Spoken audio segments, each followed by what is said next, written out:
Hi everybody, Kat here. Welcome to my channel.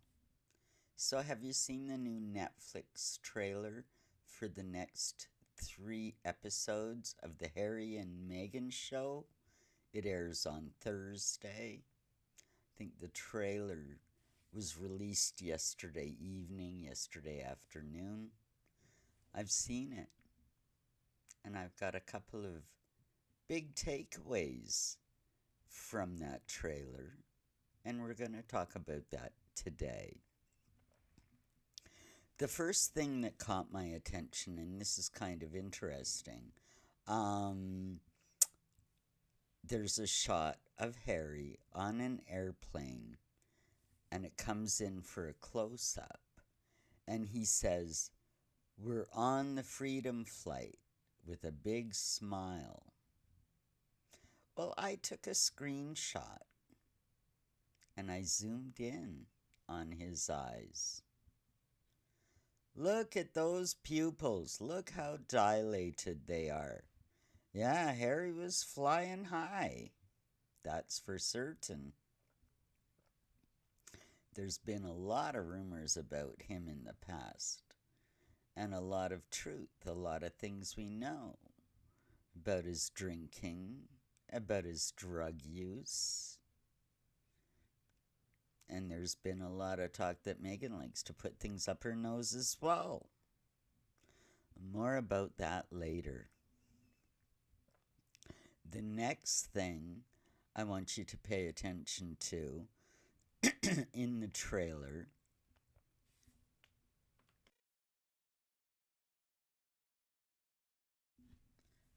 just after the Netflix logo flashes, there's a shot of Harry sitting on the couch and he's talking, and it's only a few seconds long. But when I first listened to it, I thought, is he lisping? Well, wait a minute, Harry doesn't have a lisp. So I listened to it a couple times more. He's slurring his words. The man is impaired.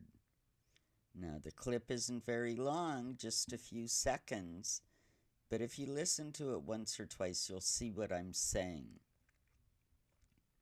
Pretty interesting. Now, I guess the biggest thing I took away from the trailer was when Harry says, "They would lie to protect my brother, but they wouldn't tell the truth to protect us." Wonder what he's getting at. Does the palace lie to protect its principles? I'll give Harry that. I'd say yes. They lie, they spin, and they suppress things that they don't want the public to know. And would they have done this for William? Certainly they would have. He's going to be king. He's next in line. He's the heir. From the day he was born, he was special. He had that special place. So yeah, he was protected. I'm sure stories were spun. I'm sure stories were suppressed. And in a lot of ways, Harry was kind of the scapegoat for a lot of things. William the Great, Harry the impish naughty lad. I mean, those reputations were set by the press from the day that those two were born. So I'll give Harry that. However, the palace did a whole lot of spin, a whole lot of suppression, and yeah, probably some lies to protect Harry over the years. From his days at Eton, where he couldn't even pass his exams. He's no Eton scholar. They spun that, they slid him through so he could graduate. And what came out of this after, the only person that caught any flack for this was the teacher that adjusted his grades. Nobody else was held responsible, let alone Harry. You know,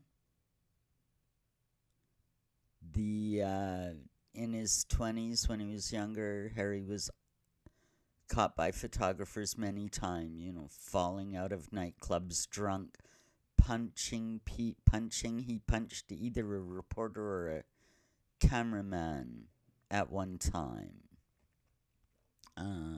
There was a lot of talk about Harry's drug use, smoking marijuana.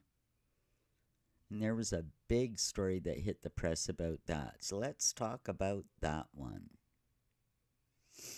It all came out in the press with photographs of Charles taking Harry to a rehab center to talk to some of the patients there about their drug use and their experience and this kind of thing, giving Harry a wake-up call. That's what made the press. That's what made the papers. The real story actually happened months earlier. It wasn't just one little taste of marijuana. I think Harry had, some serious issues. And it got back to the palace. It got back to Charles that Harry was using a lot of drugs. And what complicated this story at the time, Camilla's oldest son, Tom, who was older than Harry and William, was kind of a party buddy. And reputation at that time, he was a bit of trouble. Well, what ended up happening, what the scuttlebutt was that this friend of Camilla's, another aristocratic lady, put the story out that it was Camilla's son, Tom, that was providing Harry with the drugs. That was the scuttlebutt. That upset Charles, and of course that upset Camilla, and she was furious. She was furious about this. Don't you know, the press knew all about this and Harry's drug use and where it was coming from. Well, I guess the drug use was so bad. What Charles actually did was put Harry into rehab, unbeknownst to everybody at the time. Except the press, but they kept it quiet. They suppressed the story for a time. The story is that Harry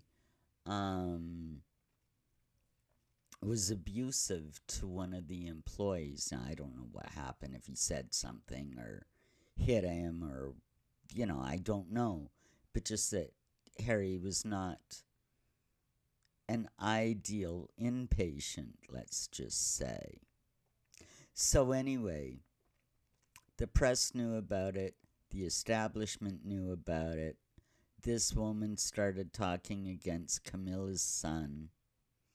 And it was going to come out in the papers that Harry was in rehab. Well, the palace managed to keep it quiet. And the way they did it, the way they spun the story, when they knew that this story was going to break, that's when they had the photo op at the rehab center with Charles and Harry. And that's the story that came out. And that's the story everybody saw, a watered down version of what really happened. They were protecting not only Harry, but Charles and Camilla's son as well, with spinning this story and doing the rehab center photo op with Harry. So that's a good example how the palace spun, suppressed, and protected Harry. Another one. Oh, Harry's a war hero, 2 tours of duty, 10 years in the army. That's all spin. What was happening at the time was Harry was out of control. He wasn't doing anything. He didn't have any direction. He was drinking heavily. Perhaps doing other things, I don't know.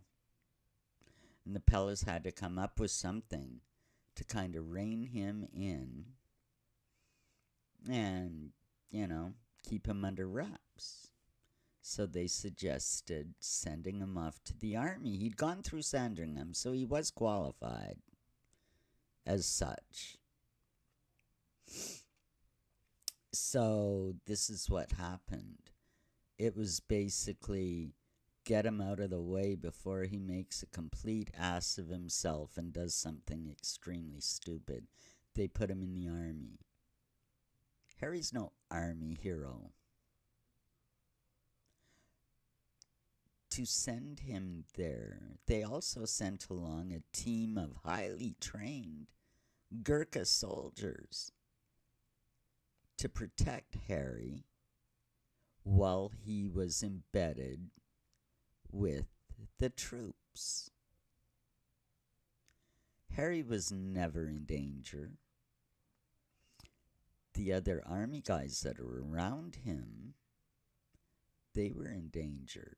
Just because of his being there, he was, could be a target, so they had to keep it quiet.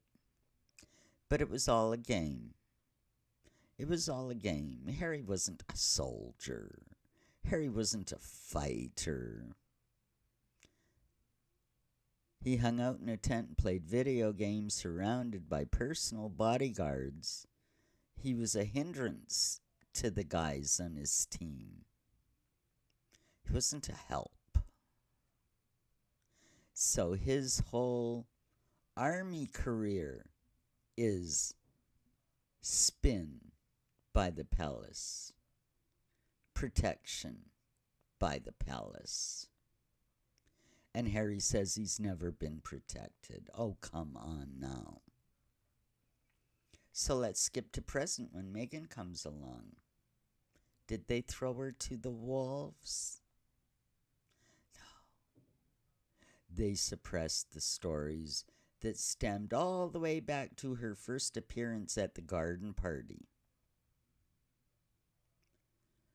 Everything surrounding the wedding, the tights, the, wanting air freshener in the chapel, Tiara Gate. All of those things were tried to be suppressed by the palace. Eventually it all comes out, but they tried to spin all of that. The biggest one is the bullying report. We know what's in that report, but the palace has suppressed it. They're not going to publish it. They're protecting not only Meghan, but themselves as well. But yeah, the palace, for sure, Harry, yeah, they do spin, they do suppress, and I'm sure they've lied at times to protect the principles. They did it for Harry. They did it for Meghan. They've done it for William.